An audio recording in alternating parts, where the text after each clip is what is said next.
Hare Krishna. Welcome to ISKCON of Silicon Valley. And those of you who have come from around Silicon Valley to join us, we greet you warmly. Thank you very much for being here to absorb the vibrations of this sacred place. And those of you who have joined us online, we're very happy that you're checking in. Make sure those are defrag. Make sure they're completely straight. Over the last few nights, we've been treated to a picture show, as they used to say, or a movie. We've been going to the local cinema because there we're viewing the world premiere of the movie Krishna, the movement, the mantra, the movement, and the Swami who started it all. Hare Krishna. We have in our midst actually two senior devotees of Srila Prabhupada, disciples, who joined the movement early on and helped to develop the art of Krishna conscious filmmaking, practically culminating in this film that's being played all over the world. Today in Russia, the film is premiering as well. His Holiness Gopal Krishna Maharaj is attending the opening in Russia. And in cities all over America, including Sedona, Arizona, where it opened at a film festival. That's too many on that side because they need, that space has to be open. Somebody please oversee this. Who knows how to make sure? And then the film was in Los Angeles, New York, then Los Angeles, and in various places all over the United States.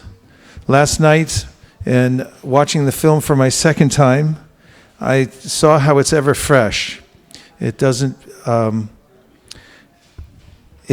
become hackneyed or old. By seeing the film, it actually becomes even more interesting. I'm noticing some of the subtleties that have gone into the more than 4 years of developing this film. What is the name of the film? Hare Krishna, mantra, the movement. Yes. In fact, how many here have seen the movie so far? Raise your hand. If you haven't seen the movie, we recommend that you get a chance to go see it while it's still here in the Bay Area. It's playing all the way until Thursday and in multiple theaters in San Jose, San Francisco, Berkeley, where else? San Rafael. Sebastopol. Nice. So you can go to these various theaters. You'll probably want to see it more than once, and you'll probably want to invite your friends and family because it's the perfect introduction to Krishna consciousness. Thanks. And in viewing the film last night, I have a couple of reflections that I'd like to pass on. One of them, one of the sections of the film that particularly impressed me was when Prabhupada goes to the Soviet Union. And Shyamasundar, who is narrating this section, mentions that at the time, nobody was being granted visas from America to go into the Soviet Union, especially religious people. And he said, I don't know how it happened. But somehow or other, Srila Prabhupada was able to get a visa to go, and he brought with him his secretary, Shyamasundar. There are some photographs apparently taken by Shyamasundar Prabhu himself that are included in the film. And one of them, Shyamasundar shows some of the churches that are being guarded by armed policemen, not allowing anyone to enter. He was saying that at the time, people were extremely famished for spiritual knowledge. They weren't allowed to worship or go into churches at all. And Srila Prabhupada comments in this section of the film that when he came into the country, the customs officials discovered that he was carrying with him a Bhagavad Gita. And Prabhupada says that, was there some more commentary to that, Malati? Oh, give her the mic.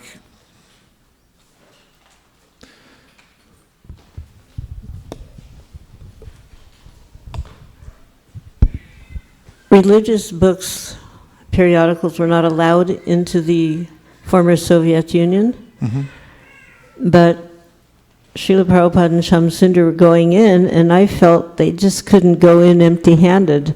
So when I packed Shamsundar's suitcase, without telling him or Srila Prabhupada, I put in a Bhagavad Gita with some pictures also of Krishna. And when they were going through the little thing you have to go through, Shamsundar's suitcase, when they were piling through it, somehow the guy dropped it, and everything came out, including the Bhagavad Gita and the pictures, and the person was very flustered. And therefore they were, in his fluster, to put everything back in the suitcase, they were allowed to pass, and as it was said, Prabhupada was relating, well, it wasn't a very serious offense.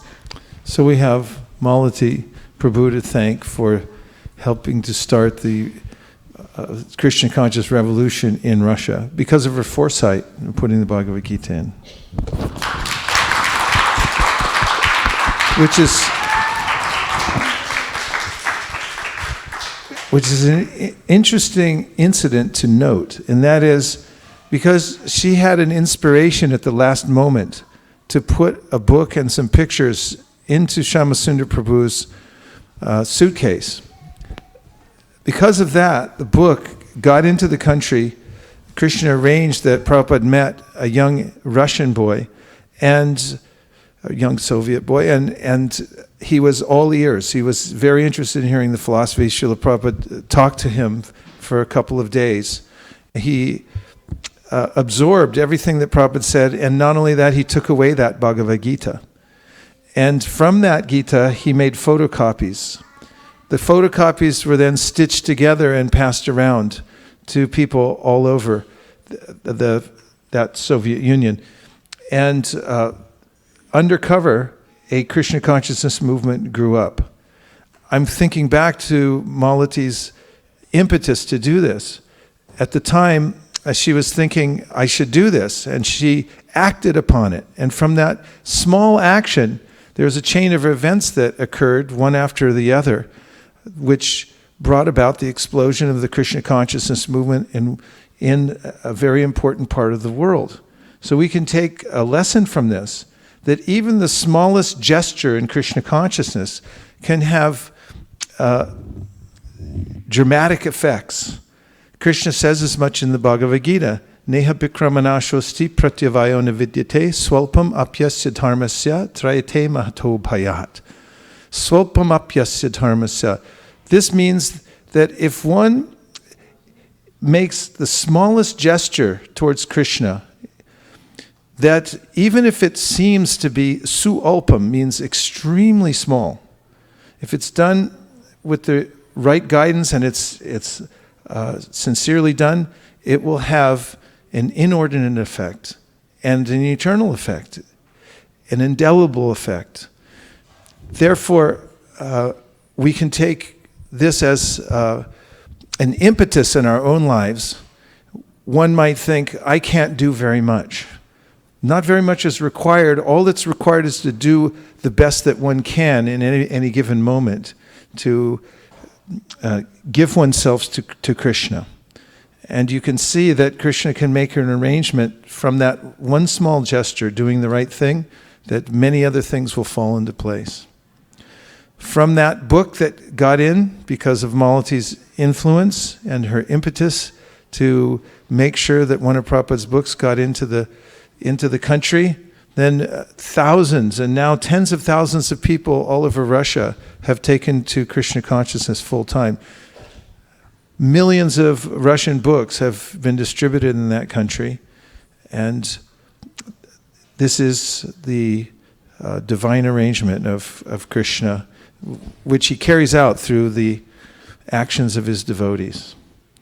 Did any of you who saw the film recently or at any time have a particular highlight that you remember that you would like to reflect back? Which part did you see? Hansapriya.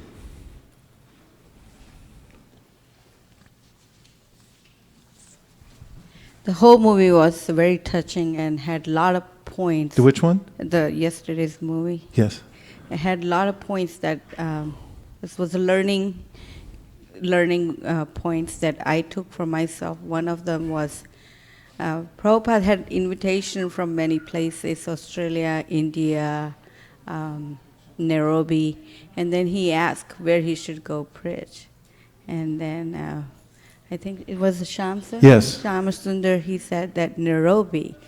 And then Prabhupada said Nairobi it is. And so, because that's where it was needed, the message of Krishna needed to spread it there the most. And the way I took it is, in reflecting, it's like many services, many things in a day and many services we want to do, but we should probably not just think that, okay, I can be only a pujari and I'll do the pujari service and I can't do the cleaning. So I'll just do my deity worship and I'll get to my kitchen dishes later. But I was thinking everything is important, and it's not like only the limelights are the highlights, but everything, devotees should be out and giving out the mercy to everyone, not to just who comes to the temple, not to just only chanting, but also other services are also important. Since we're coming out of Janmashtami, I was just thinking that how important it is to share that. Thank you very much. Prabhupada was looking at a globe of the world and looking at all the various places that he wished to spread Krishna consciousness to. And he had, as one of the commentators in the movie pointed out, very few resources at the time. Also, during the film, Govinda Dasi points out that Prabhupada was working with about a dozen teenagers, and he was delegating to them to go to various places around the world. And when he began printing his books and establishing his society, he made bold moves. For instance, the first pamphlet that he made for his Srimad Bhagavatams, which were at the time included only 3 volumes of the first canto, and he said that it would have 60 volumes, and it was for distribution all over the world, for scientific knowledge all over the world. And this is visionary. He's seeing how these books will be produced. They'll be distributed all over the world. One of the professors last night in the film also pointed out that he incorporated his society.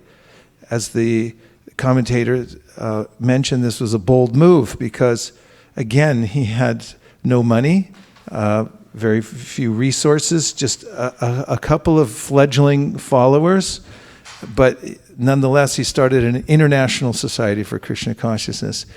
And at the time, those who were following him could hardly imagine how it would spread all over the world. Chaitanya Charitamrita points out, Kaviraj Goswami, the author, says that Chaitanya Mahaprabhu is a spiritual capitalist. And those who are teaching Krishna consciousness and spreading it all over the world can take heart that if you make bold moves in your own practice of Krishna consciousness and also in spreading it all over the world, that Chaitanya Mahaprabhu will back you up. And if you do that, then your life will be exhilarating. And if you don't do that, then your life will be boring and full of problems. If you do it, you'll feel invigorated. You'll still have problems, but the problems that you're solving will lead to spiritual advancement.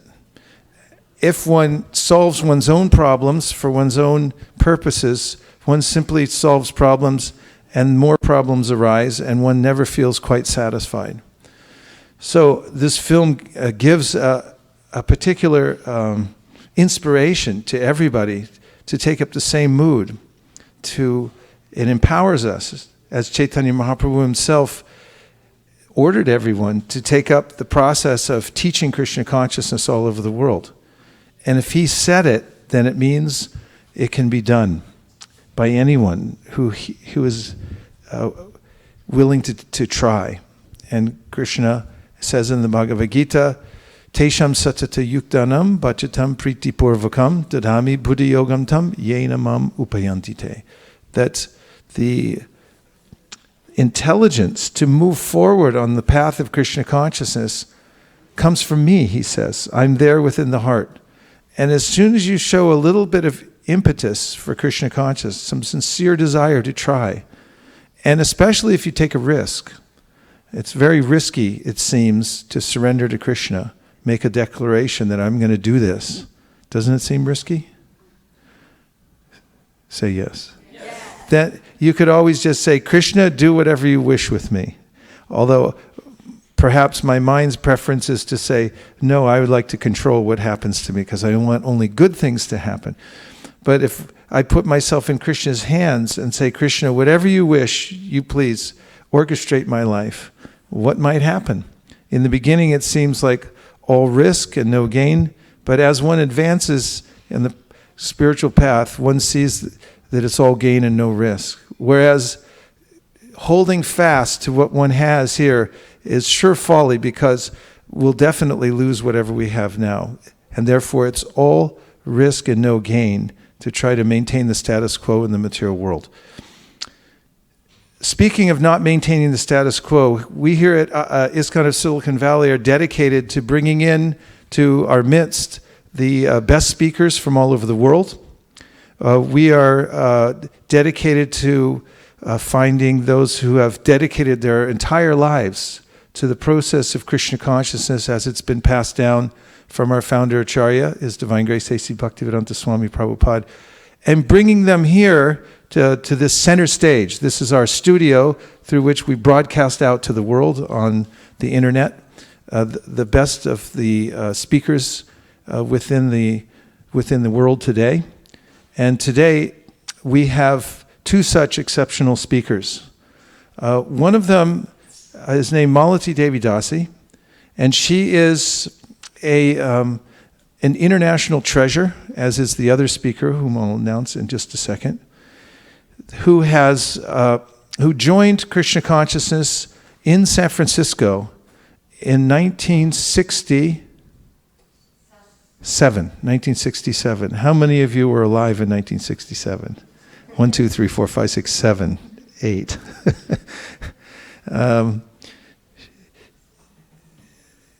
Not only that, it's not that she just joined, but she became a centerpiece of the Krishna consciousness movement.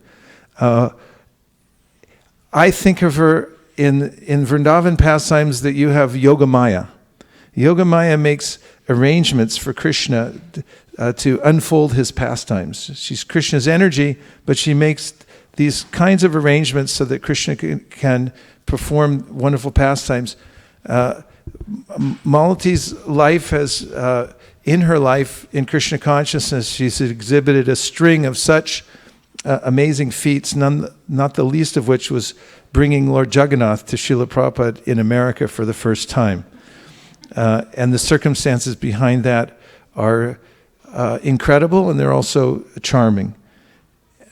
We also just mentioned how she had slipped the Bhagavad Gita into the suitcase of Shyamasundar Prabhu on his way to the former Soviet Union, and that made all the difference in the world. If you examine her life, you'll find that one after another she exhibits such things. She travels all over the world. She's one of the governing body commission members who sits at all the biggest meetings in ISKCON all over the world, and in North America, and also in the international stage, where they make decisions for the entire movement. She's one of the most trusted and consulted of the members of our Krishna Consciousness Society. I could dedicate the next hour and a half, 2 hours to speaking about her, but I'll let you see her for yourself. And the other speaker today is Vishaka Prabhu, who is,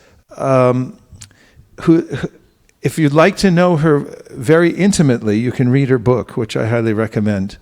Her latest book is called 5 Years, 11 Months, or is there an and in it also? 5 years, 11 months. This is the book,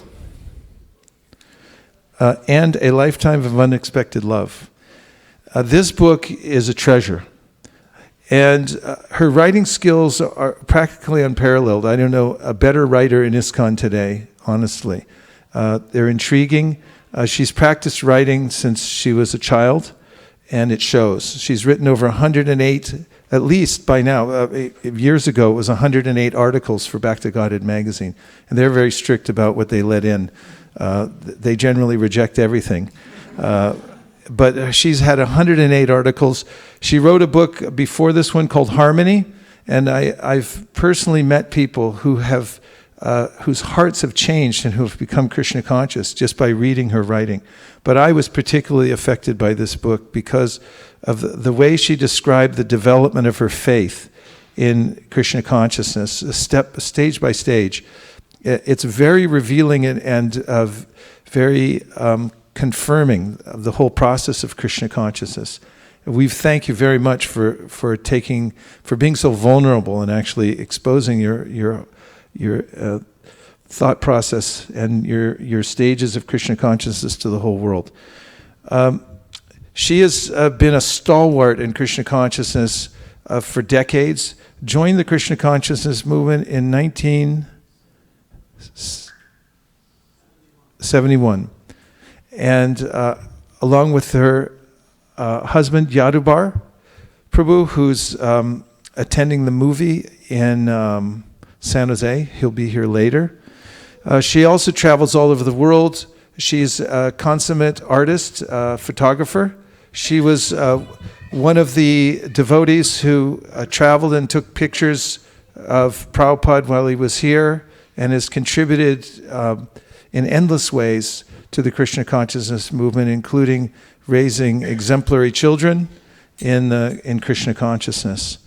So now they're going to come up here, the two of them, and present a PowerPoint along with their commentaries, and I dare say they'll be open for all kinds of questions. So please take full advantage of their association, and please give a rousing ISV welcome to these two great souls. Please.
Thank you for arranging the ride.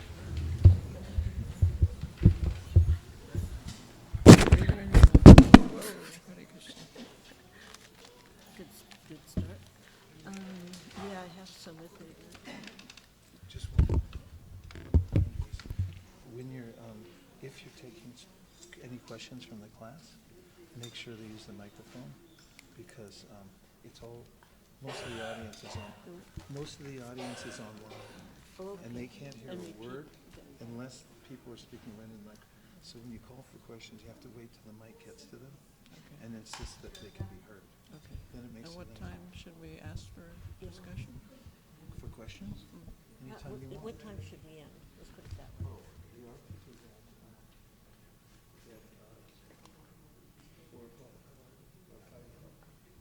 And it sounds like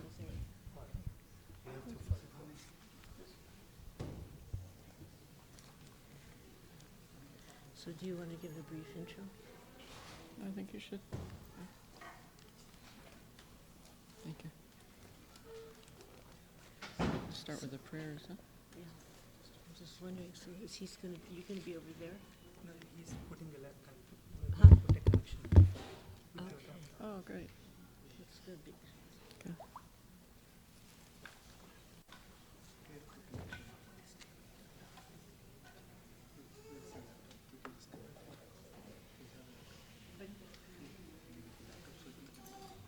He has mine.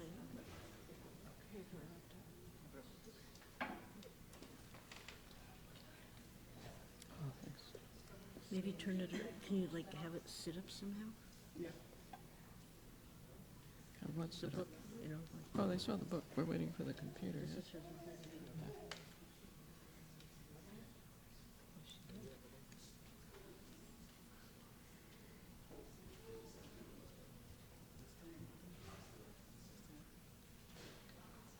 So are you going to put it over here?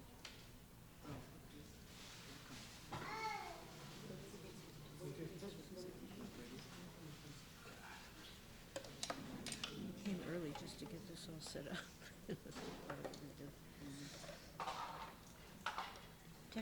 Technical challenge moment. No, no. Oh, Ready, Krishna? Another technical challenge no, it's moment. on. It's on. Okay. Doesn't sound. What is this? This was sound. If you want video. Oh, wait, okay. If you need sound, And it goes here? yeah, if you need. And then we don't want it up too loud. We want it to get back. How do we get it back to the, To what? get it back to the start? Because this is, I was just showing him. Oh, yeah. That's it? You have to make it full screen?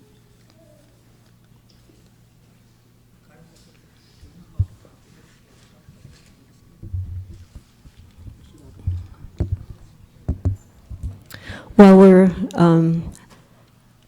I actually came early to get this all set up early, but anyway, be that as it may. While we're getting it together here. Yeah, there it goes. Oh, but what's that light right there? That's the sunlight. That's the sunlight. You can't help that. Oh, okay, but over here there's no sunlight, no. Okay, yeah. Okay, great. Is that on your computer? No, but why isn't that up there? Yeah, that's my question. So our question is, why isn't what we want up there up there? Oh, it's not coming down.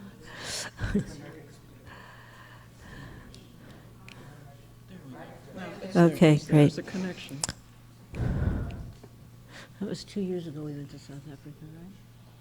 Oh, it was last a year ago, last January, year and a half. Oh, it's the So what we're going to be showing you and speaking, it will be a kind of a pause and then speak and then start. It's a little under 12-minute video clip that our premier photographer and filmmaker, Vishaka Devi Dasi, put together. And it was put together for a particular project, the ILS, International Leadership Sangha, that is held in Mayapur every other year. And we were doing a presentation there. Myself, Vishaka, and Shruti Rupa. What was the name of the presentation? Srila Prabhupada Shower of Mercy. Yeah, I know, but I mean, what That was was... the name. I know that was the name, but like, why were we doing it? How did we get on this? Anyway, I guess it doesn't matter. So this was part of that presentation. In fact, it was the presentation.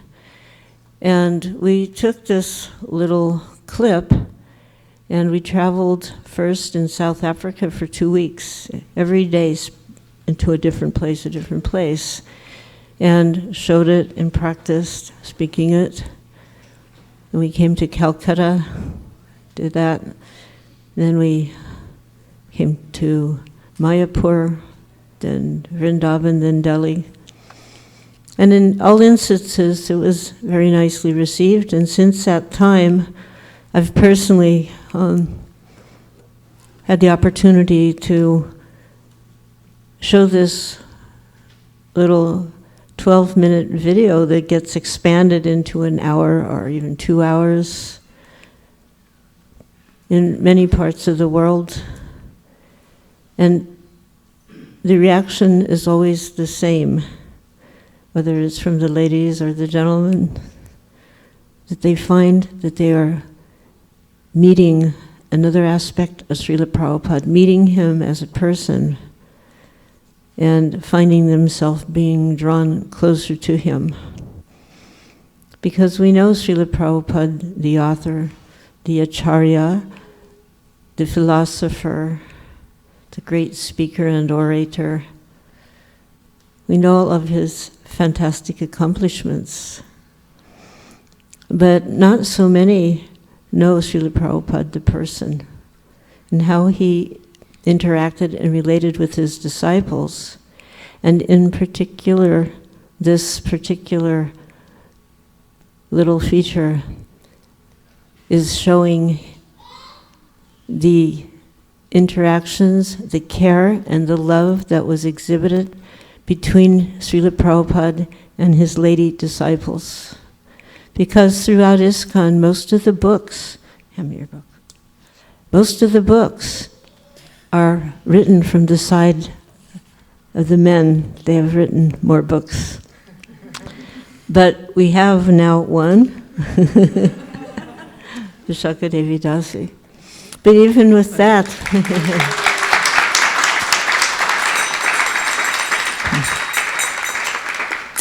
there is also the book written about Jamuna by Malati Devi Dasi.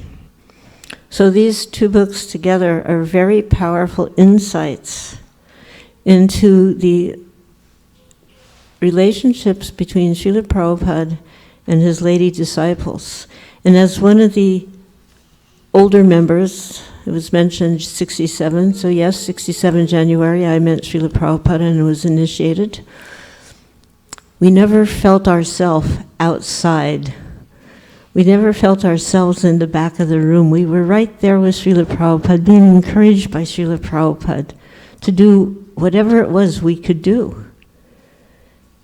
And thank you, Vish, for making some commentary, because I actually don't think about it so much. I put the Gita in the suitcase, and it could have been a deal breaker for them getting into Russia, but instead it was a door opener for Krishna consciousness getting into Russia. Of course, it was Prabhupada who opened the door, but as he mentioned, that book, it wasn't photocopied initially. They were down in basements with flashlights, not to get noticed, writing by hand and passing the notes around, writing by hand, passing notes around, you know. Risk takers, we hear about risk. But the ladies were part of that also. So this little clip, we just want to give you a little glimpse of our side of the story.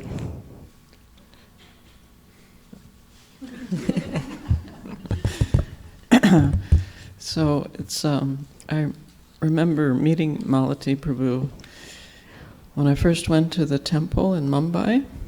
At that time, the temple was on the 7th floor of the Akashganga building. And we went up in an elevator. I was a little afraid of the elevator in India because I wasn't sure if I would get there. But we managed to, with a lot of creaking and groaning, we did get to the 7th floor. And we knocked on the door of the temple, and Malati Prabhu answered the door. And she knew my friend John he had come to India previously.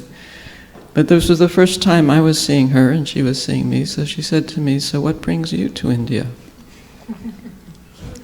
And I said, I don't remember this, but she remembers it. I said, apparently, that I wanted to photograph the essence of India.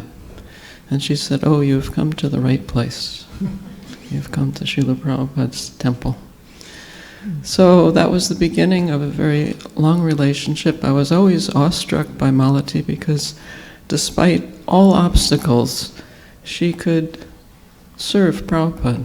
There was one time we were riding in a bus in Vrindavan, and all the Indian roads are bouncy, but especially Vrindavan roads are very bouncy.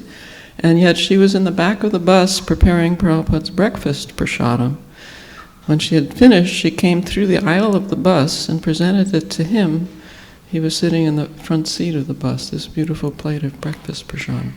So I was awestruck by all these very amazing things that Malati was able to do in the course of serving Prabhupada in India. And I'm still awestruck that she travels non-stop and deals in the upper echelons of ISKCON, as Vishaka Prabhu was saying, and remains equipoised and friendly and unscathed by whatever goes on, and very Krishna conscious throughout, always contributing selflessly and cheerfully to Srila Prabhupada's mission. So it's wonderful to be in her company again. I'm very grateful for that.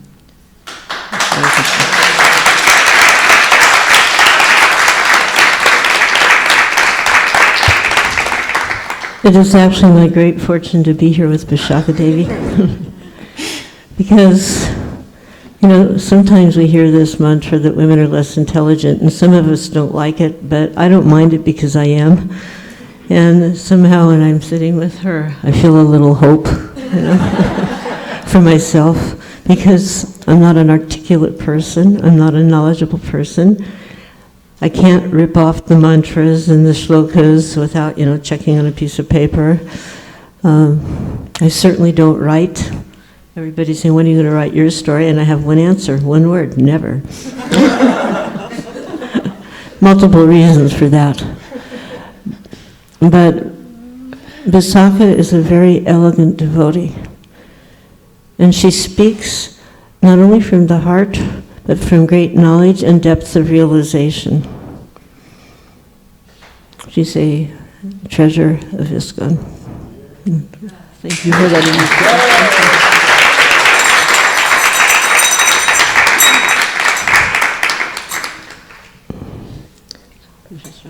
Yeah. So this is a quotation from a letter that Srila Prabhupada wrote in May of 1972. It was to Gurdas Prabhu. So far your question regarding women, I have always accepted the service of women without discrimination. So this is Prabhupada's trademark. He was so equipoised, as we saw last night in the film, many of us, that Rukmini Prabhu was hearing from Prabhupada how he wanted each and every disciple to open a temple somewhere. And she said on another occasion that she actually was trying to get out of that. She didn't really want to do that. So she said, even the girls, Prabhupada? She's 16 years old. And he looked at her very intently and said, there is no difference between the men and the women. When you are preaching Lord Chaitanya's message, there is no difference. So this quotation reflects the same mood of Srila Prabhupada. Is he going to move it, or are we going to move it? I think you move it. You move it. You. No, you do that. I must just up every time.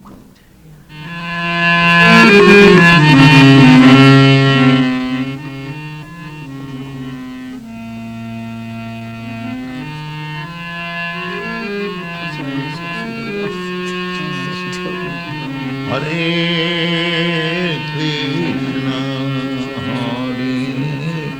Krishna, Krishna Krishna, Hare Hare. So this is Jamuna in London, personally assisting Srila Prabhupada in the installation ceremony of Sri Sri Radha Landaneshwara, the first large Radha Krishna deities in ISKCON. And Srila Prabhupada personally taught her the art of deity worship. Hare Rama, Hare Rama, Rama Rama, Hare Hare. You can talk about that one. So the artists regularly would come to Prabhupada with sketches after they read his descriptions in his purports and the shlokas of the Srimad Bhagavatam. They would sketch the painting that they wanted to do to illustrate that particular pastime. And then here we have Janava Devi Dasi explaining to Prabhupada her sketch and how she envisioned creating this painting to illustrate Prabhupada's Srimad Bhagavatam. We know that Prabhupada was very pleased by the paintings in the books. He felt they were windows to the spiritual world. And very often the books would be sold more easily and successfully because of the paintings within the books. Also, Srila Prabhupada understood that the restlessness of the mind in the age of Kali meant that most people, particularly in the West, but anywhere, would not sit down with a page of scriptures and just be able to digest and read this. So he understood that these paintings, which depicted the various pastimes and teachings, would help capture the mind.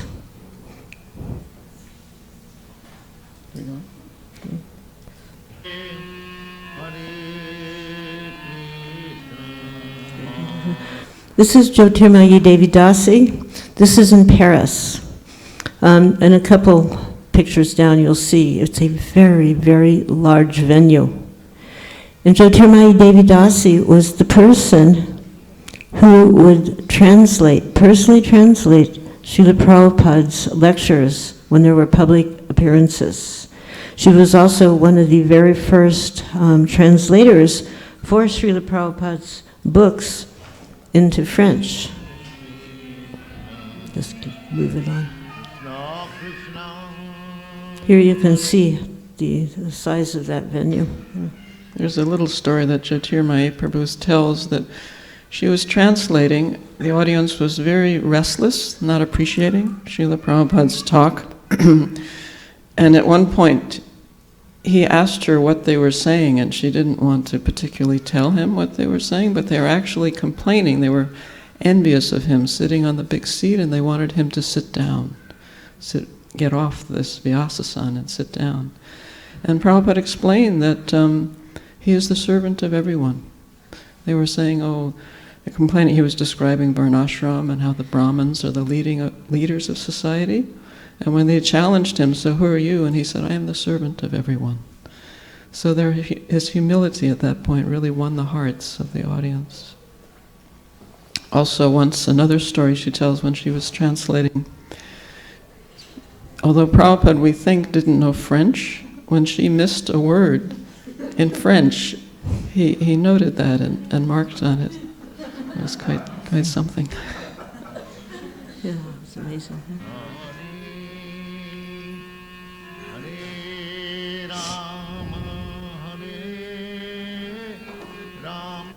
In India, all the acharyas and their descendants later on acted only from the man's side. Their wives were at home because that is the system from old times, that women are not required to go out. But in Bhagavad Gita we find that women are also equally competent, like the men, in the matter of Krishna consciousness movement. Please, therefore, carry on these missionary activities and prove it by practical example that there is no bar for anyone in the matter of preaching work for Krishna consciousness. Prabhupada's letter to Himabhati, 20th December 1969.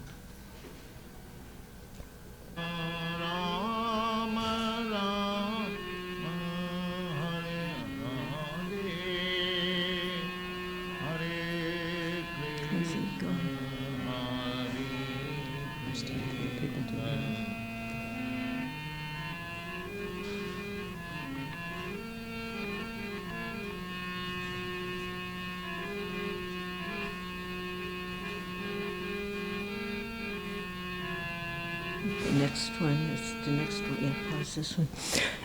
I think that many of you saw the film last night, or one of the previous nights, and you'll remember a wonderful young lady, and now a very more mature lady, but you saw her in her youth and in her maturity in that film, Govinda Dasi. And Govinda Dasi was early on a personal servant along with her husband. Her husband as a personal servant, and she was the secretary.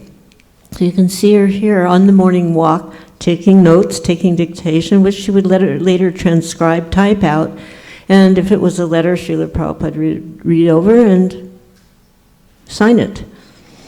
So I think her part in the film was just great. You know, really, yeah.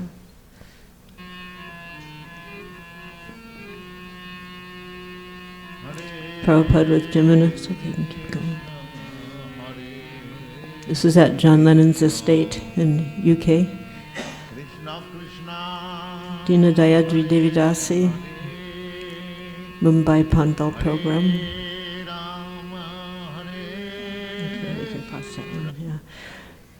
There's actually two pictures here on the, I don't know, is there left or left? No, is there right? For Okay. Saraswati, is there right?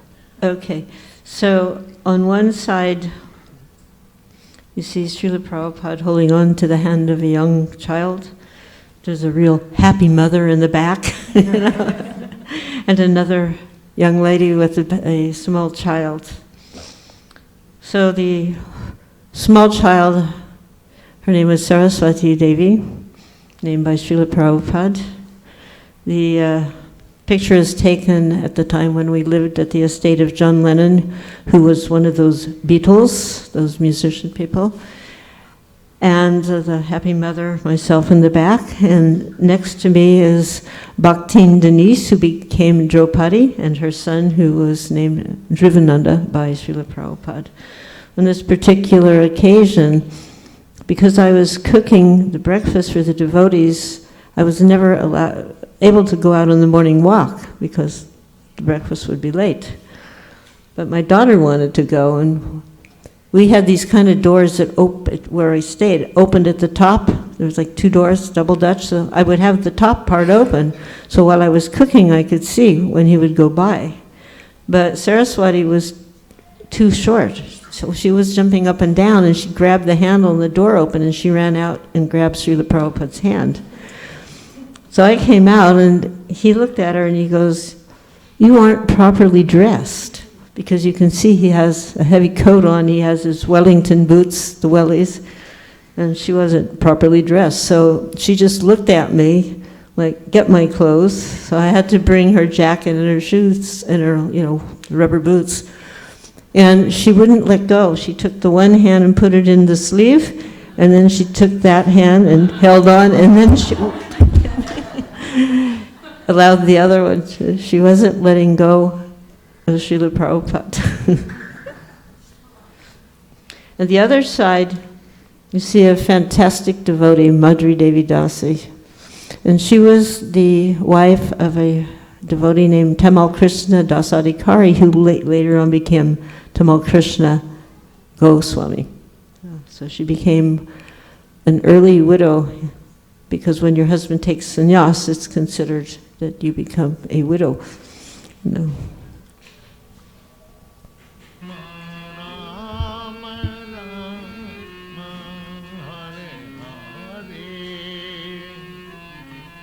This was another program, and it didn't matter that I had a kid. Prabhupada would call on you to speak or to chant, Yeah. I want to comment here again. You see, of course, there is Madhuri. She's helping Srila Prabhupada perform a fire yagya. Behind her is Koshagya. But on the other side, under the tree, again, this is Jyotirmayi. She was the head mistress of the Gurukul in Novel Mayapur, the castle farm temple in France. And she's sitting under the same tree that Srila Prabhupada would sit under for darshans when he was present, and where he held wonderful initiation ceremonies. This same tree was present during the French Revolution, making it over 200 years old, but through the mercy of Srila Prabhupada sitting under that tree and giving darshan initiations, I think this tree has gained liberation.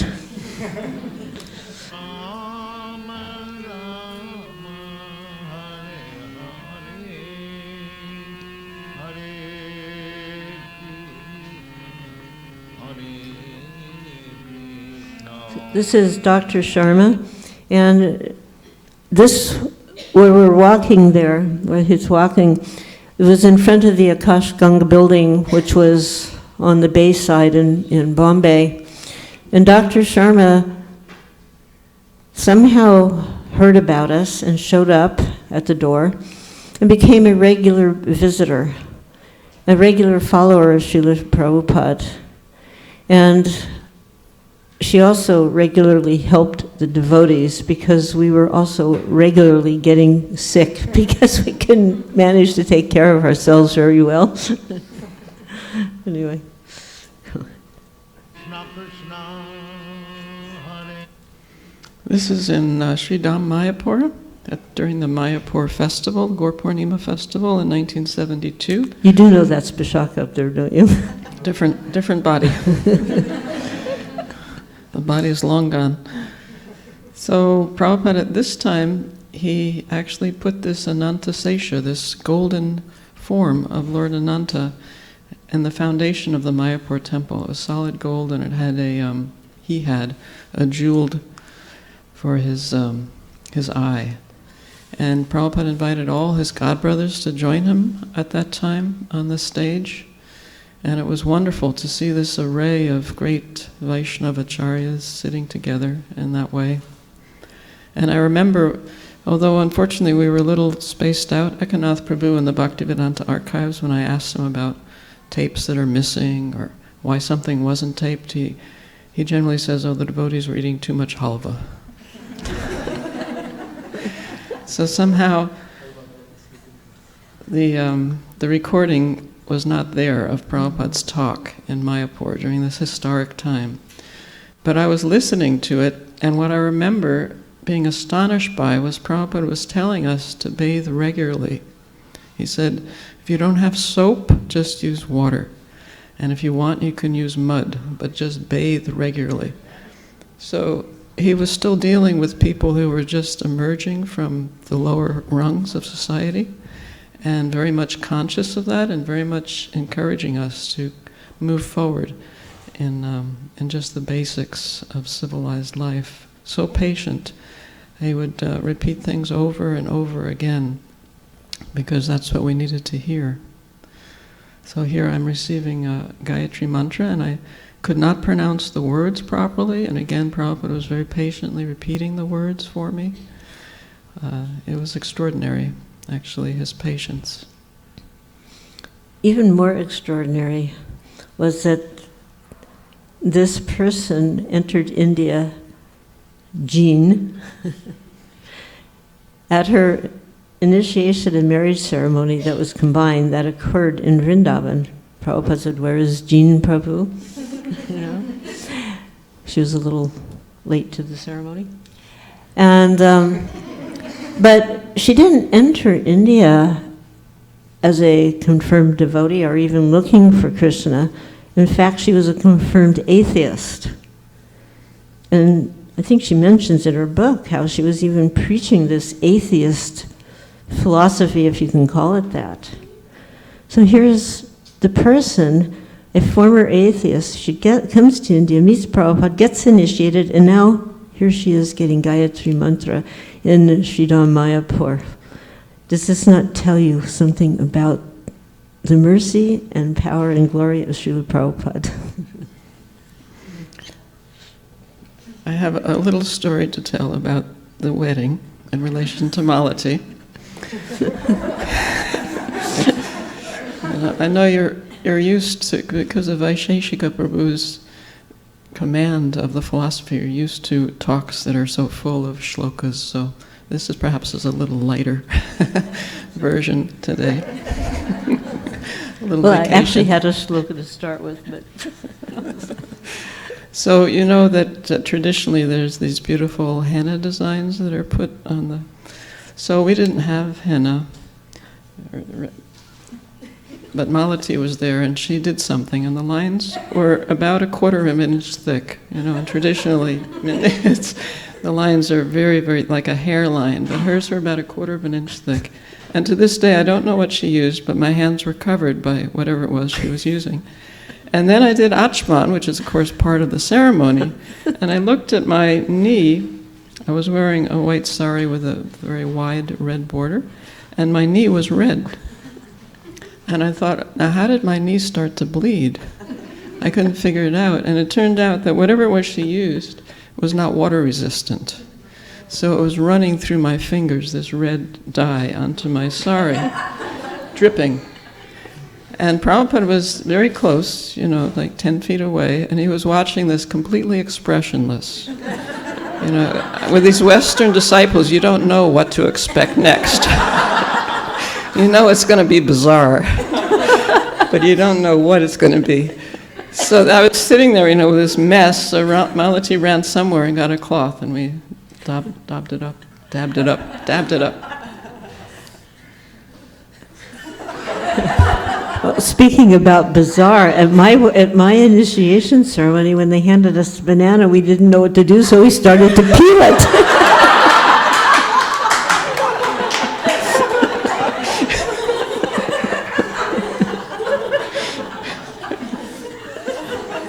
What about bow down?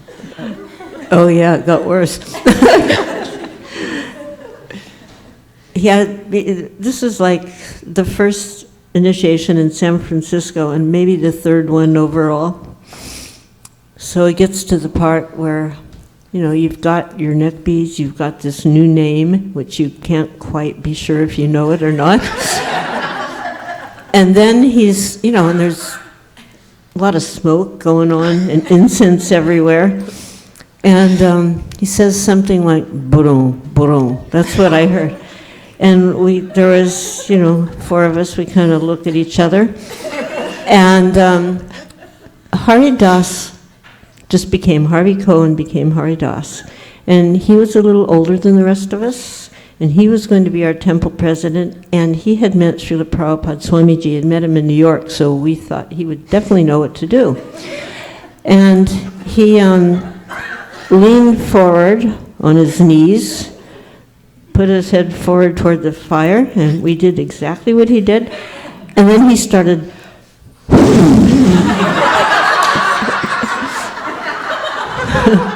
So we started. And then the fire kind of like moved aside, and then you saw Swamiji with these big eyes. And we came to know, here's Jagat Guru. He doesn't get flustered at little things in the world because he knows a blue guy who plays a flute who lifted a mountain with his little finger. So what can we possibly do that? But every once in a while we'd do something that was like that, and the eyes would get really big. How he resolved it was by picking up the kartals and starting Kirtan.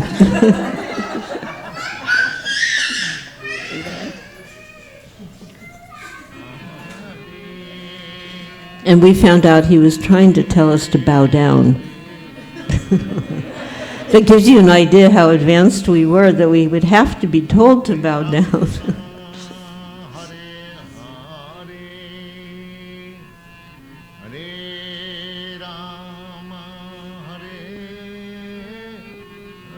It was the first arti to Gokulananda at the manor. This is on the lawn at the manor.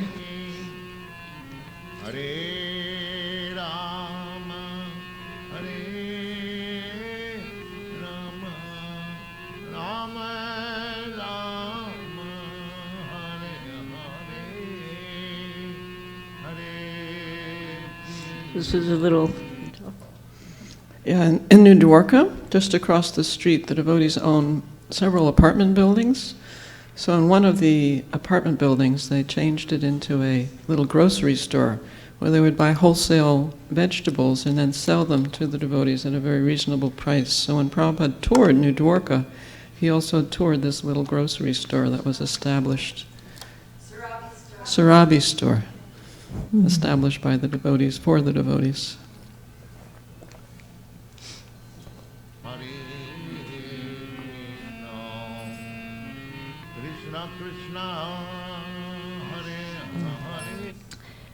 I just found out who the lady in the the lady in the blue sari on the Left.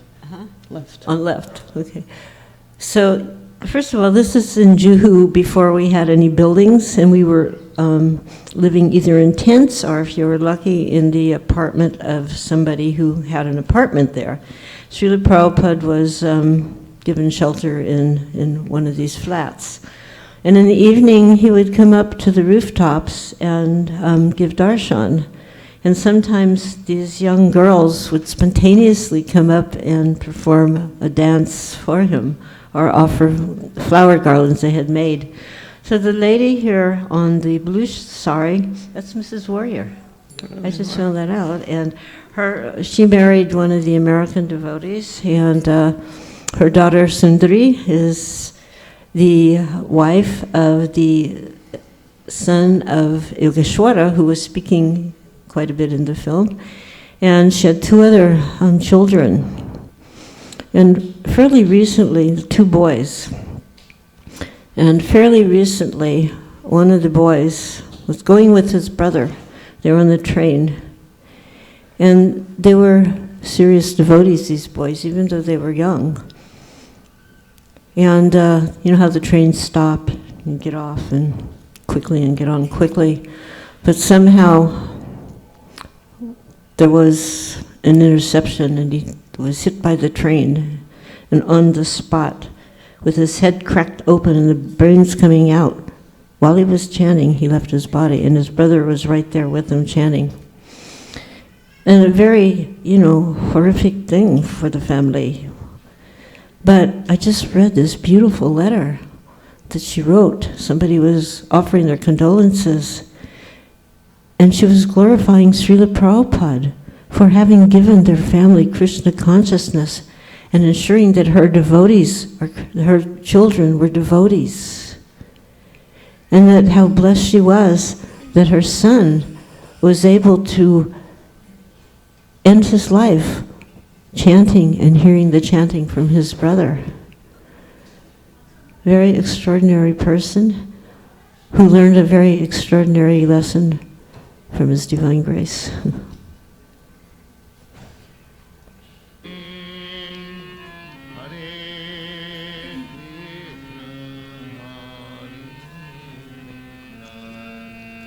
Dallas, Texas.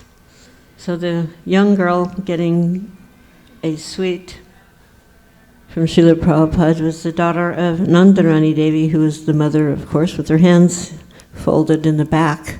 So Malati and her husband were in charge of the school, husband Dayananda Prabhu. And she was also Pujari. So when Prabhupada arrived for this visit, she was thinking he would want to see the deities, but the curtain was closed, so she ran in there to open the curtain so Srila Prabhupada could see Radha Kalachandji. And it was only her and Srila Prabhupada. And Prabhupada did come in, and the curtain opens, and she's expecting that he will say something about Kalachandji. But what he said was, Nandarani, you are here. And she was so taken aback at his recognition and the sweetness of it and affection that came through that tears shot out of her eyes. And this was witnessed by Aditya Devi Dasi, who came in right behind Prabhupada, and seeing that affectionate exchange, tears shot out of her eyes. And just a few weeks ago, Aditya Devi Dasi took leave of the material world in Sri Vrindavan Dham and went back to Srila Prabhupada.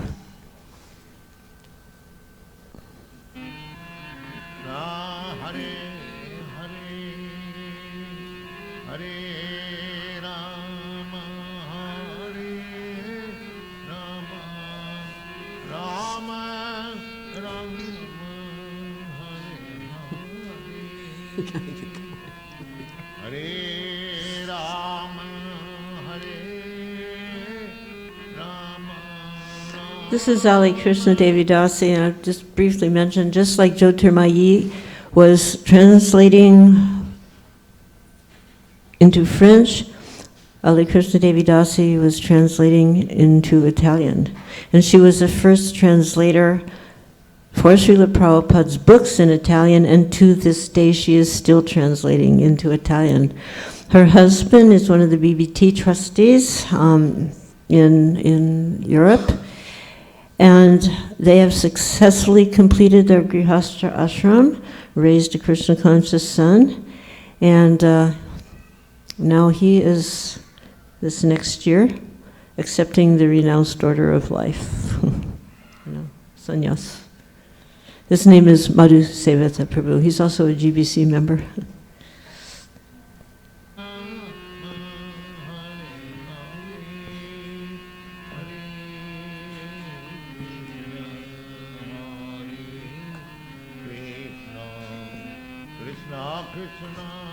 It's a typical Vishaka.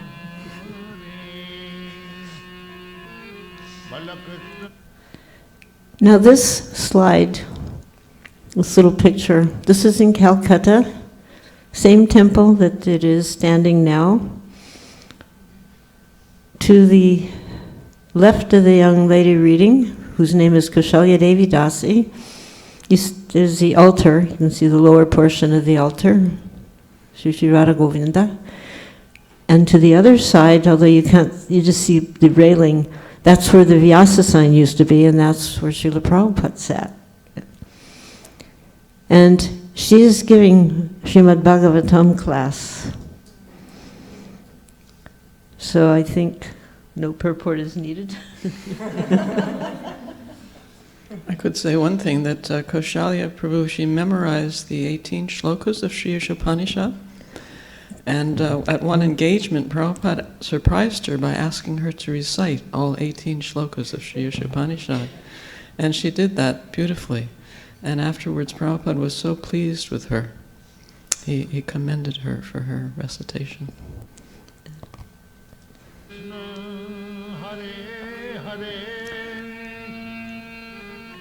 So far as girls or boys lecturing in the morning, that doesn't make any difference. Either girl or boy, devotees may deliver lecture if they choose to do. We have no such distinctions of bodily designations, male or female. Krishna consciousness is on the spiritual platform. As such, anyone who is a devotee of the Lord following in this line of disciplic succession can deliver a lecture on the teachings of Bhagavad Gita, Srimad Bhagavatam, etc. Prabhupada's letter to Shyama Dasi, 21st October, 1968. You've heard of Hairagriva. Shamadasi was the wife of Hairagriva Das.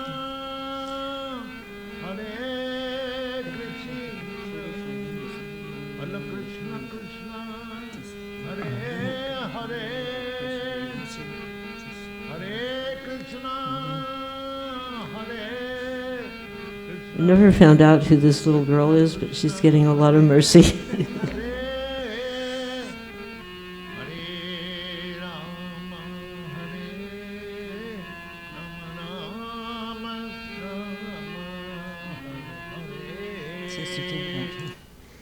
Kim Waters was an artist. She made several books. One is illustrated Bhagavad Gita. So before she released her book, printed her book, she wanted to make sure that Prabhupada was pleased by it. So she brought her paintings to the Potomac Temple when Prabhupada was there and showed them to him one by one. She also, when Prabhupada went to New Vrindavan, she showed him another set of paintings. So at every opportunity, she stepped forward in this way to make sure that what she was doing was pleasing to Srila Prabhupada. She's also amazing. Light of the Bhagavad? No. She's also made some amazing Kirtan CDs and has done presentations all over the United States glorifying Srila Prabhupada with her Kirtan. Thank you.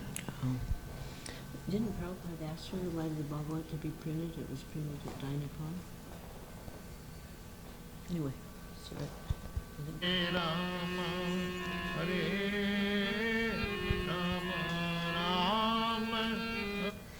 This is Srila Prabhupada's first spiritual daughter, Malati Devi Dasi. And there was no awe and reverence in their relationship. It was just bursting and full of affection. In this particular instance, this was at an airport in San Francisco, and this was when Srila Prabhupada was returning to India to regain his health, to recover his health.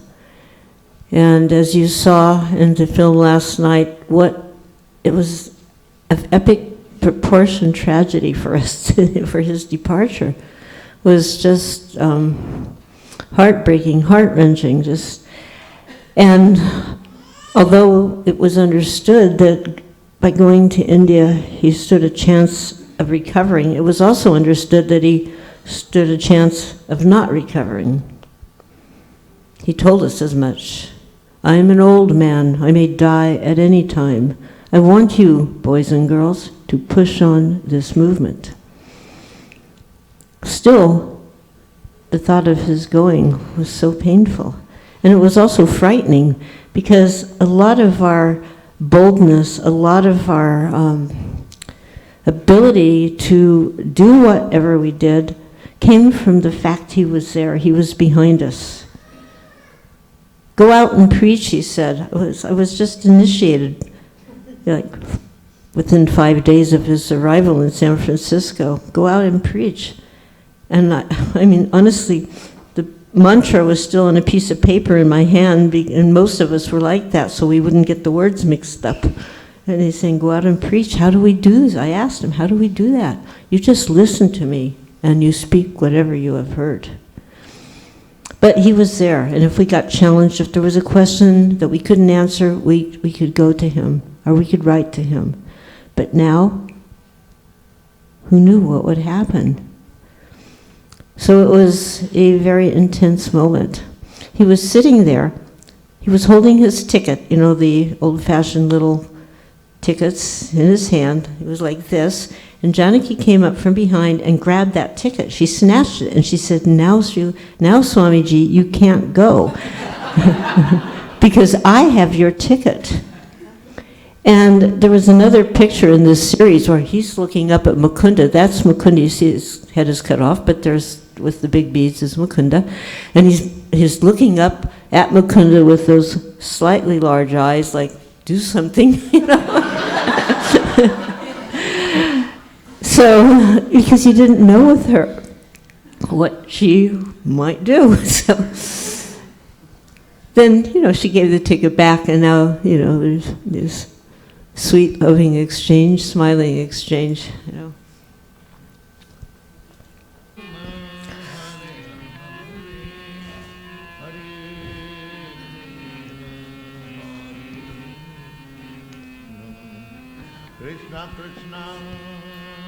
Actually, this situation here was pretty unbelievable, because usually things went, I mean, this was a program where it was a predicted layout.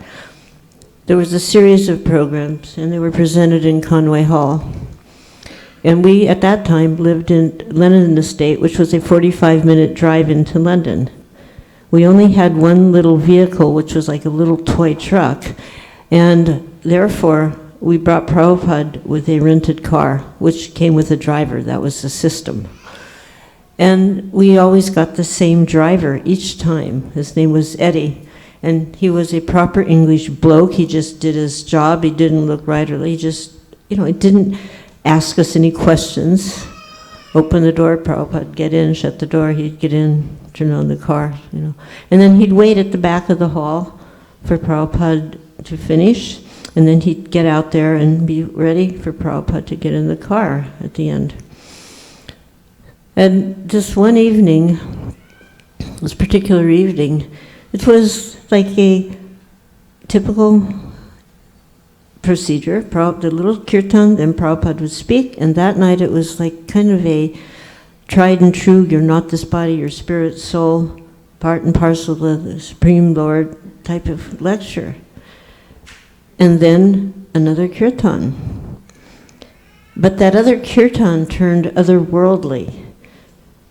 when Srila Prabhupada stood up and started to dance. And then we all stood up and started to dance. And then there was something that was incredibly different about this kirtan, because Srila Prabhupada's feet were no longer on the stage, but he was still dancing. And then the audience also saw this phenomena, and then that's why everybody just got up. And then Srila Prabhupada ended the kirtan as if nothing too extraordinary had happened. And he left. So I also went back along with his servant in the car, because I went back to cook his evening prasad. So I'm in the car already, so he wouldn't have to wait for us to get in. So we were there. And Prabhupada gets in the car. Eddie gets in the car, and then he turns and he put the key in the and he turns and he says, "So, Prabhupadre, you got a little out of control tonight, didn't you?"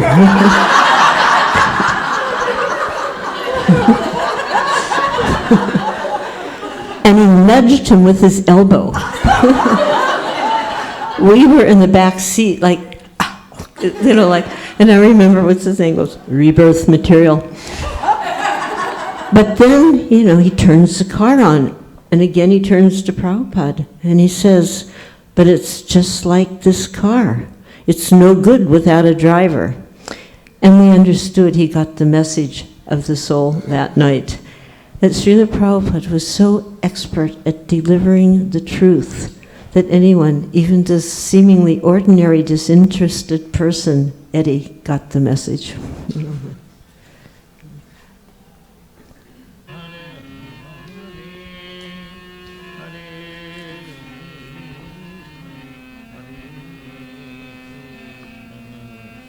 Krishna Krishna Hare This was at Lenin's estate. It was our little temple room. Rama Hare Rama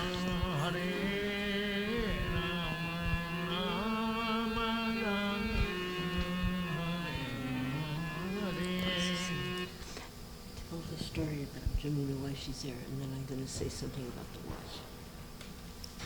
So this is just after the Delhi Pandal.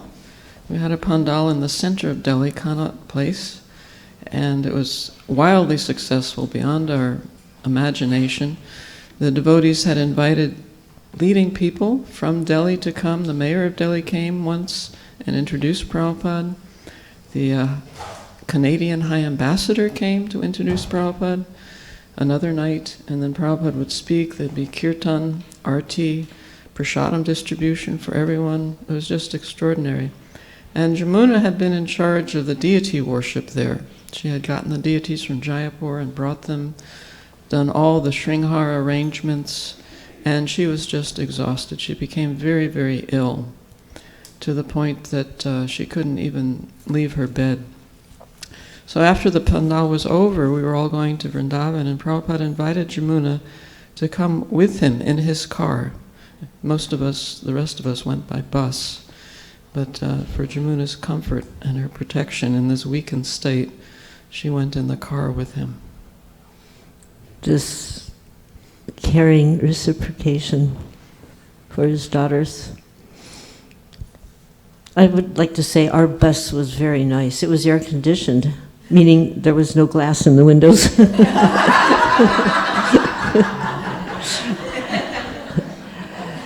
But you see this watch on Srila Prabhupada. Prabhupada was very conscious of time, very conscious of not wasting Krishna's time.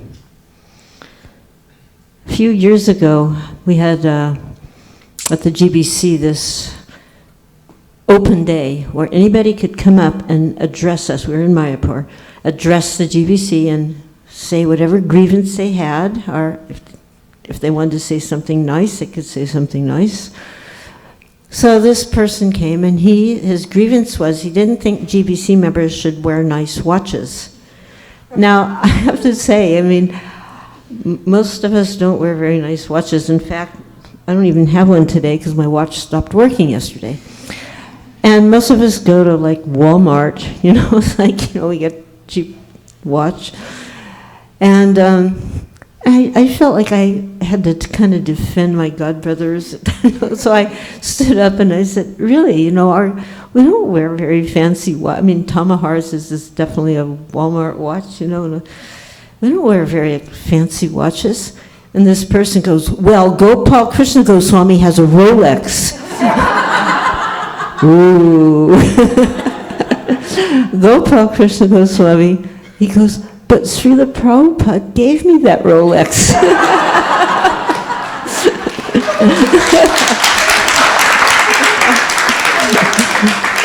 This is that Rolex, and it's still working because he takes such good care of it. Hare Rama, Rama Rama, Hare.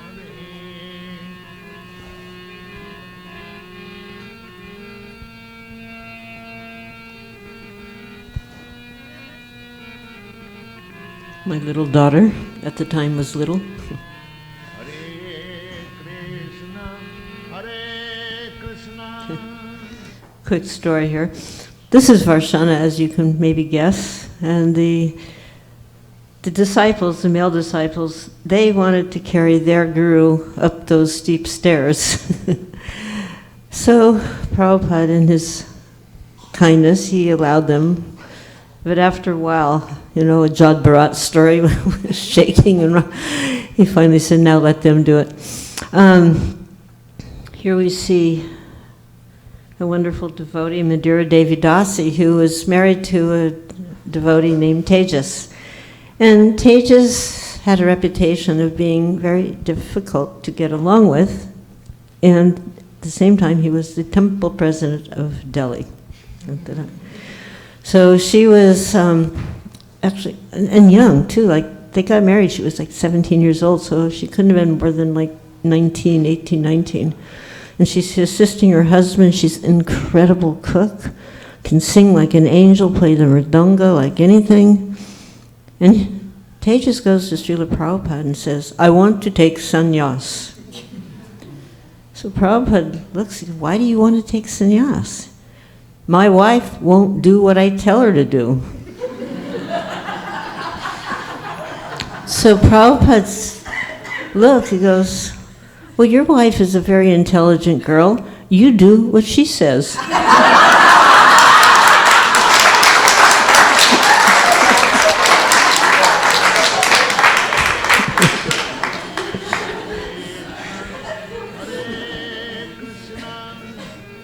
Krishna Krishna, Hare Hare, Hare Rama. Anybody know what this little Model.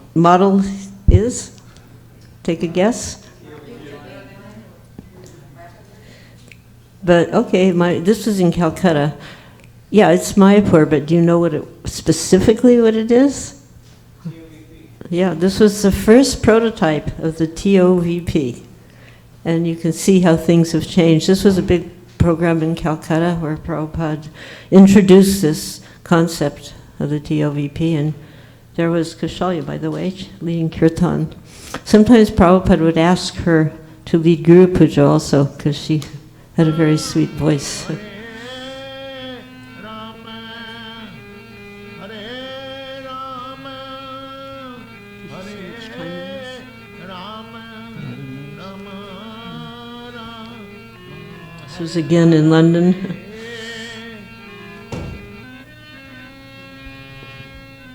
Shilavati was personally trained by Srila Prabhupada as a pujari.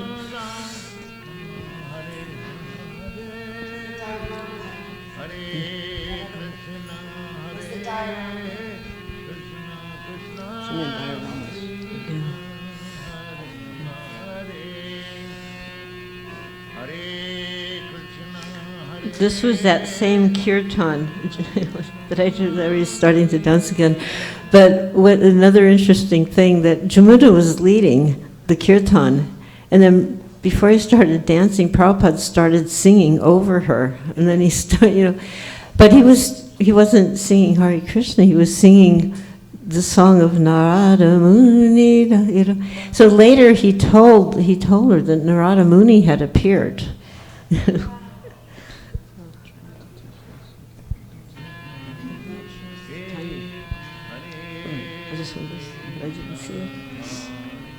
Should I tell people? There is Manmo.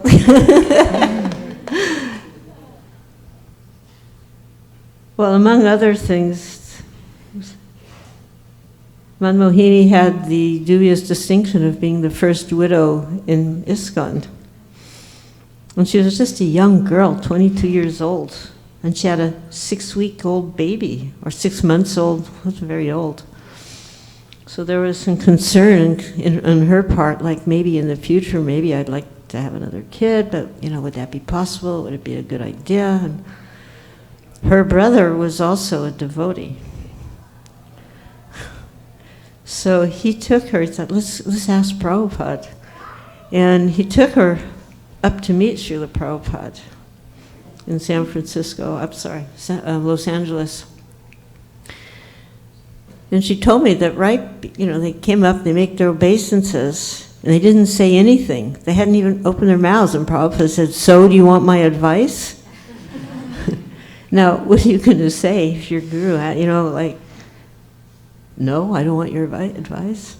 Because if you say yes, it means you must be ready to accept that advice. And she said yes. So he said it didn't, they hadn't said anything to him, but he understood everything. He understood what's in the mind and the heart of his disciples. And he said, so it didn't work the first time. What is the guarantee it will work a second time? It's better you take care of your daughter and raise her to be fully Krishna conscious. So then the brother was saying, but Srila Prabhupada, she feels like she needs protection. And Srila Prabhupada said, oh? And he looks at her very intently. You do not feel protected? He looks at the brother. You do not feel protected? He's looking around. You do not feel protected? Because we were fully protected by Srila Prabhupada. He was our protector. And there was no doubt about that, for any of us. So she followed his instructions, and felt fully protected.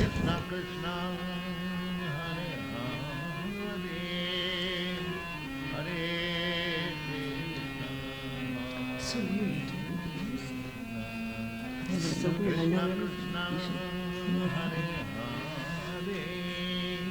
Hare Rama, Hare Rama, Rama Rama, Hare Hare. This was the Yellow Canary era, and you heard Shyam Sundar talking about the yellow dhotis, shaving up. Actually, I was the one who would shave them up in the beginning with this. And I had this old-fashioned razor with a blade, a blade that you on the strap. I don't even think I'd do that again. But actually, we didn't decide to wear yellow. It was already happening. It was like the whole overnight. This, even without any instant communication like we have nowadays, there was this. Everybody, the grihastras wore yellow. And some of the yellow was really bright canary yellow. So he was saying that we wanted to stand out. Definitely stood out. And they had these Nehru jackets that I had purchased in San Francisco from Gargamuni, who was starting to do some import-export. So bright blue, a bright red, a bright green, black. There was black, blue, and a red one. Shamsundar, Mukunda, and Gurudas. So stood out. But how the thing happened, just give you an idea how sometimes things can get slightly misunderstood, but they have a big ramification. So there was a devotee who thought it would be a good idea if instead of wearing bed sheets, because that was what was happening, we didn't have dhotis in those days. So they'd rip a bed sheet apart, and you'd see old footage. People would say, "Oh, they're wearing bed sheets." Well, they were, and he thought it might be better if we were a little more uniform. So he got a roll of plain cloth, plain white. He brought it to Prabhupada. This was in New York, and Prabhupada said, dye it saffron. Okay, this person was a cook. So if you're a cook, you know that when you put saffron in the milk, it turns, what color does it turn? Yellow. Yeah. Yellow. So he dyed it yellow, and he came to show Prabhupada, and Prabhupada said no, like this, indicating his, but he didn't want to waste the cloth, so he said, so the grihastras can wear it. So it was a practical, not to waste the cloth. But that is translated, Swamiji said the grihastras must wear yellow. Overnight, everybody was like yellow, I remember when we went to India, people would start giving us saris, and I with a totally straight face said, no, we only wear yellow. It got sorted out, but the grihastras were wearing yellow, and the unmarried ladies wore the saffron color all over the movement.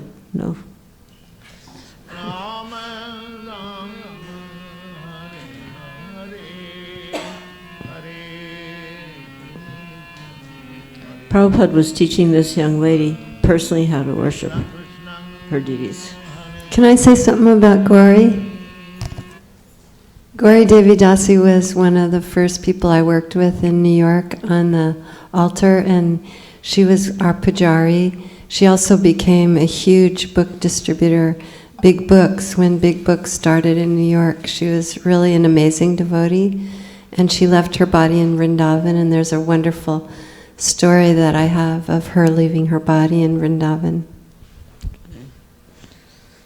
This is New Vrindavan, Bhagavad Dharma Discourses, Infinite Mercy of Srila Prabhupada.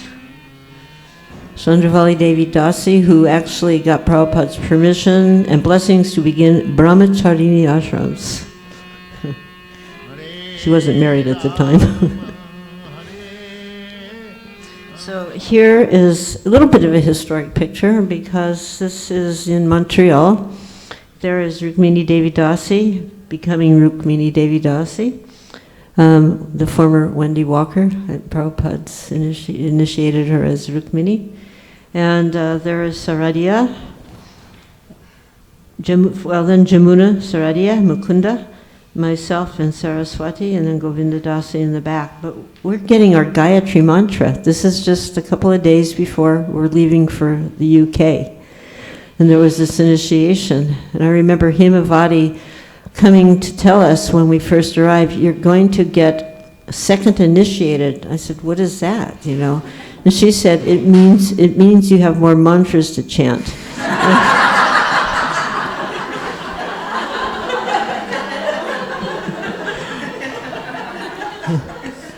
Which, I found it hard enough having a newborn kid going, leaving the country on a one-way ticket, and, the 16 rounds was already, like more mantras. Anyway, we got it. So just as a matter of note here, you see His Divine Grace surrounded by His loving disciples, and you see that, oh my God, what are those women doing? Are they lying down on the floor? Are they dead? No, they're offering dandavats, because that's what we did in those days. We offered dandavats. And don't ask me how it got stopped, but it wasn't by His Divine Grace.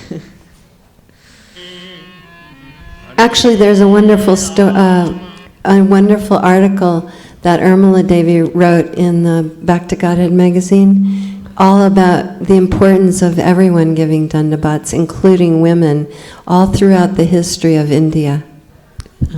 Well, when Krishna Kumari was getting initiated in New Vrindavan by Srila Prabhupada, she almost didn't get initiated because they forgot to call her up, because she was in the kitchen cooking.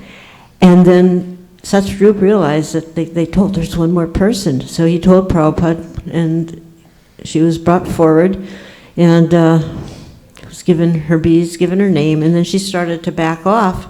Prabhupada called her back, and she makes her regular obeisances, and he went full of dandavats, you know.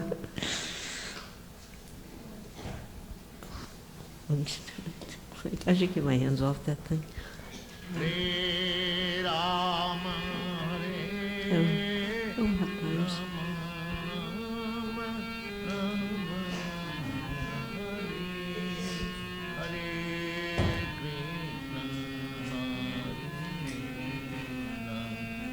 Krishna, Krishna Krishna, Hare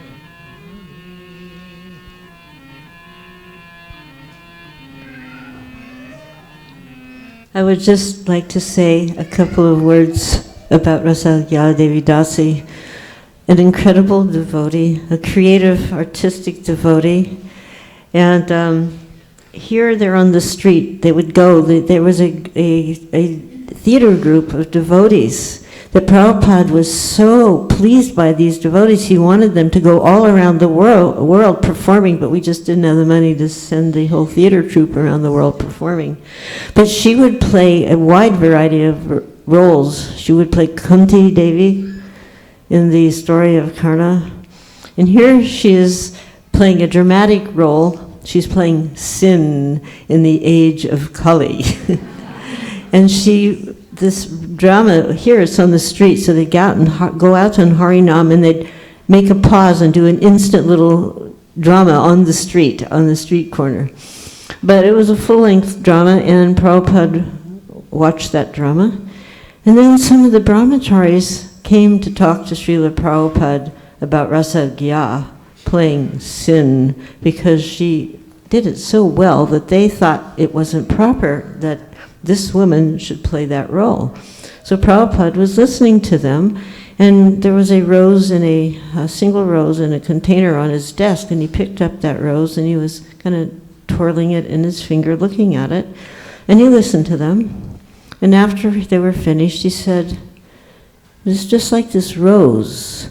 When a karmi sees a rose, they're thinking, let me get that and give it to my girlfriend so that I can enjoy her.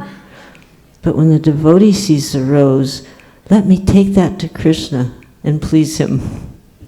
And that was the end of that discussion.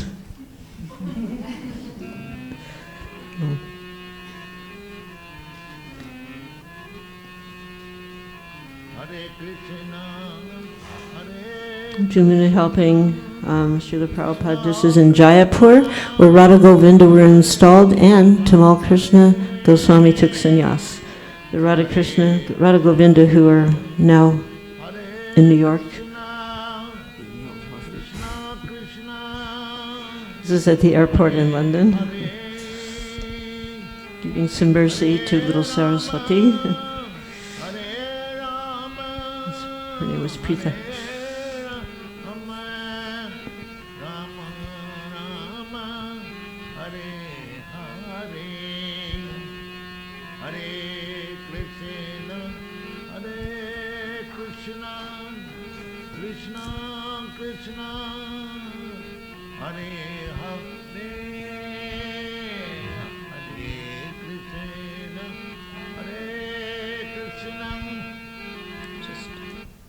Do you want to say something?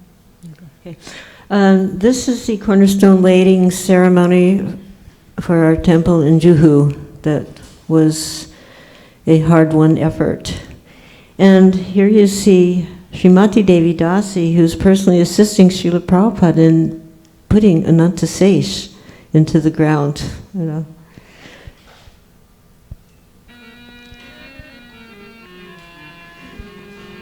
We are Vaishnavas. We are not concerned with male or female position in life. That is simply bodily concept of life. It is not spiritual. Whether one is male or female, it doesn't matter. Simply chant Hare Krishna and follow the 4 regulative principles, and your life will be perfect. Prabhupada's letter to Jennifer, 15th February, 1975.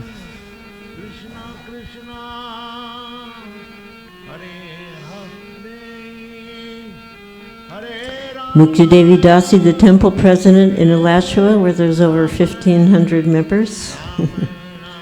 Successful temple president.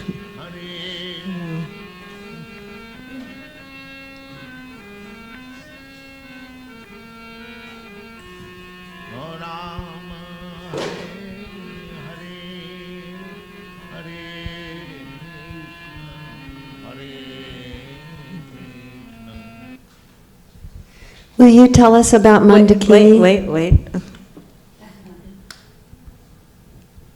Oh, it's the beginning one again. Okay. So just give a little wrap up. Well, our mission is, I guess you could say in this presentation, to try to balance the equation, because within our society, the male members have been very wonderfully contributing in so many ways in terms of managing, fulfilling Prabhupada's desire for distribution of books, creation of books. And sometimes in their enthusiasm, the contribution of the women is overlooked. So that perhaps discourages some women. And also, it's not very healthy for our society in terms of its growth long term.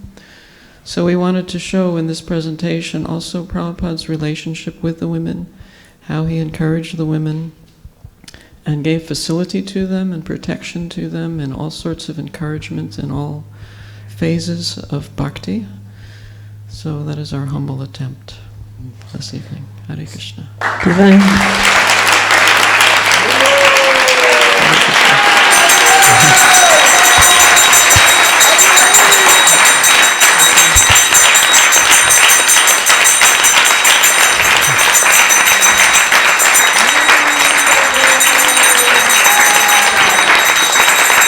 Divine Grace, Srila Prabhupada, please. Srila Prabhupada. And I would also like to comment that regarding ISV, with my deepest appreciation to your two wonderful leaders, Vishaka and Nirkula Devi Dasi, that we see everyone is getting the opportunity to wholeheartedly serve His Divine Grace's mission.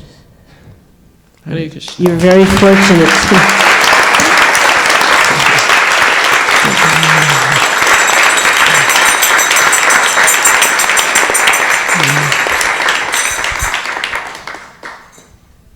I was just hoping you would tell the story about Mandakini Devi Dasi.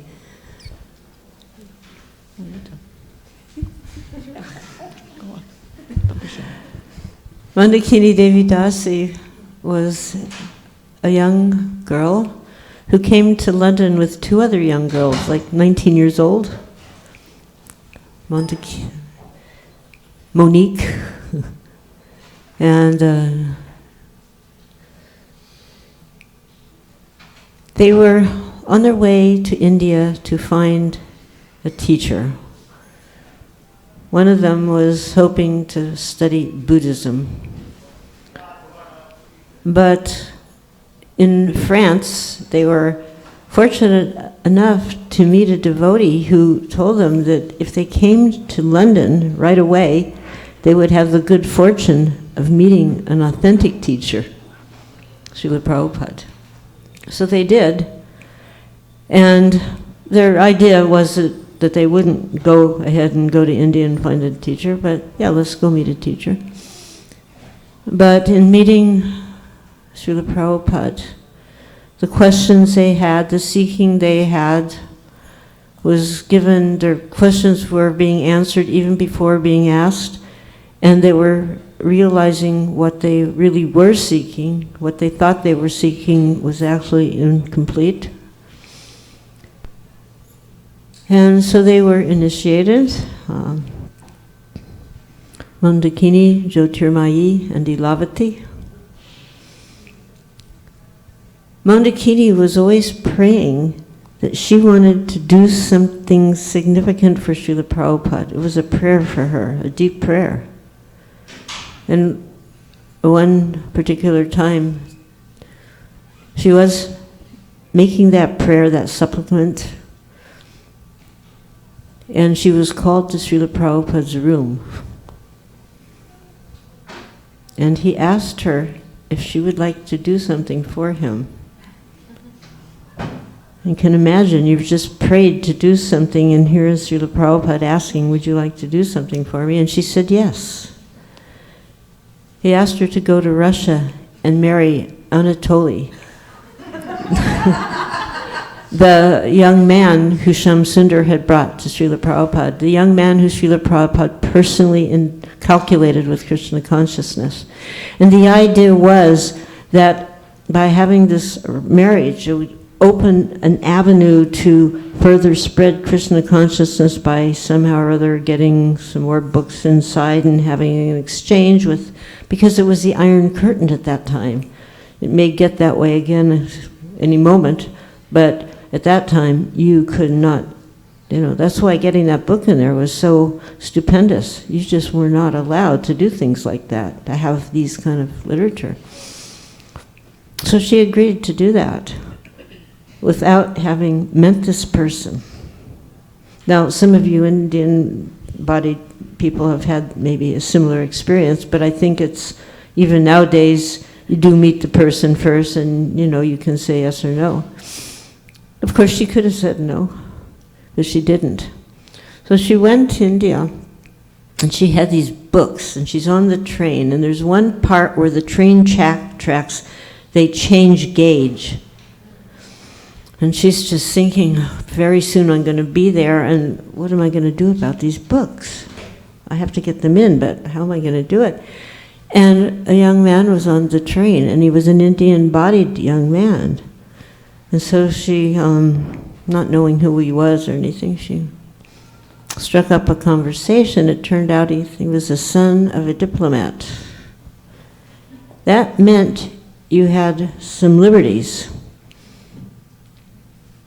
And she asked him if he would take the books in on her behalf, and he agreed. So even without the marriage, she was already taking a bold step, But the devotees in Russia love her so much. They consider her the mother. They all consider her the mother in the most wonderful way, the mother of the Russian devotees. And she regularly goes there and meets the devotees, encourages the devotees, preaches with the devotees, brings them to yatras in Vrindavan, Mayapur. So she had to go through a part of her life of being remarried because things happened that they couldn't really continue that marriage. So back in the West, she remarried, she had a child. She got a job, supported herself and the husband and the daughter. And then in her later years, Krishna opened the door for her to fully engage in her devotional life again. Not that she stopped engaging in devotional life, but fully engaged. And she has resumed her preaching and teaching. Preaching means teaching. In particular with the Russian Yatra. But a blazing example of what it means to serve without restriction. Even if you're so-called restricted, to serve anyway. Mandakini Devi Dasi, Jai. Jai.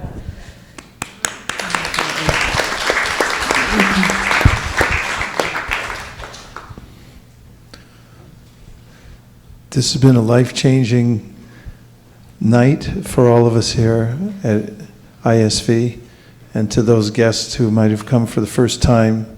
This is a rare occasion and a good introduction to Krishna consciousness.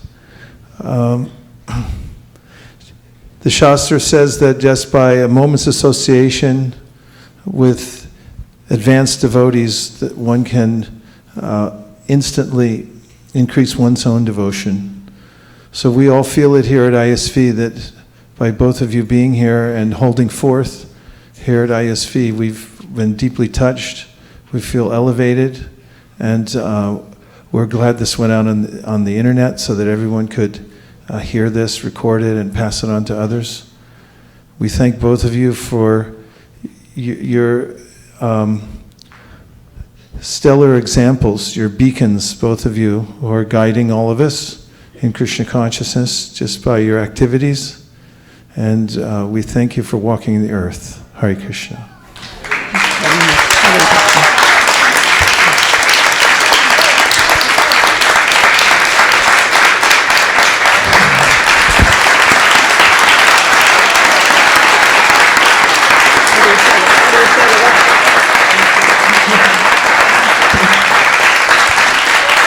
In the next part of our program, we're going to be putting away all these asanas and rolling up the carpets and making room for everyone to dance. So please feel free to let loose and dance for the Supreme Personality of Godhead. Thank you very much for coming. Hare Krishna. Thank you for welcoming